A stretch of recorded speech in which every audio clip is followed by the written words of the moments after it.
सुस्वागतम मित्रमंडळींनो. तर आपल्या चॅनलवर नवीन असाल, चॅनलला सबस्क्राईब करून घ्या. आजच्या भागामध्ये इकडे आता धैर्याला खूप जास्त लागलेलं असतं. सावी तिची ओढणी फाटते, तिच्या डोक्यातून रक्त येत असतं. त्या ठिकाणी सावी आता ती ओढणी बांधते, ओढणी फाडून, आणि आता ती त्याला एका जे हे असतं हातगाडी लोटायची त्याच्यावर टाकते आणि त्याला आता ओढत ओढत तिथून घेऊन चाललेली असते. ती खूप लांब लोक घेऊन जाते त्याला ओढत ओढत, आणि मध्येच ती चक्कर येऊन खाली पडते. आणि पडल्यावरती तेवढ्यात तिला आठवतं तिच्या बाबाचं. तिच्या पप्पाचा चेहरा तिच्या समोर येतो आणि ती पुन्हा उठते आणि म्हणते, धैर्य उठा, तुम्हाला काही होणार नाहीये. मी आहे ना तुमची सावी तुमच्यासोबत. तुम्ही कशाला काळजी करताय?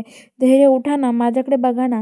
धैर्य, तुम्ही मला असं सोडून नाही जाऊ शकत, असं म्हणते. आणि पुन्हा आता ती ती हातगाडी ओढायला लागते. तर इकडे भास्कर आणि दामिनी सावीला सगळीकडे शोधत असतात. कुठे सापडती का, कुठे सापडती का, सगळीकडे बघतात, सावी दिसते का. तर आता त्या दुकानात येतात, त्या टपरीवाल्याला पण विचारतात. ते टपरीवाला सांगतो की हो, इथून ती वडापाव घेऊन चोरून गेली पळून. तर आता ते चाललेले असतात. तर दामिनीला धैर्याची गाडी दिसते, पण दामिनी ही त्या भास्करला काहीच बोलत नाही. आणि आता ते चाललेले असतात तेवढ्यात आता तिथे जी दामिनी आहे, दामिनी ते आता तिथे थांबतात. आणि आता लगेच भास्कर म्हणतो की बरं झालं धैर्य इथे नाहीये, मुंबईला गेलाय. धैर्य जर इथं असताना धैर्याने अख्खं घर डोक्यावर घेतलं असतं. सावी जर पळून गेली असती हॉस्पिटलमधून, तर तिने काय केलं असतं ना, काय माहिती. आई, ही येडी पोरगी कुठं गेली आहे ना, काय माहिती. आता कुठे शोधायचं आपण हिला, असं बोलत असतात.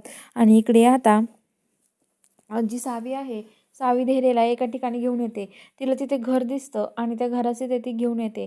आणि तिथे ते दोन माणसं, एक म्हाताऱ्या बाबा आणि माझी असते.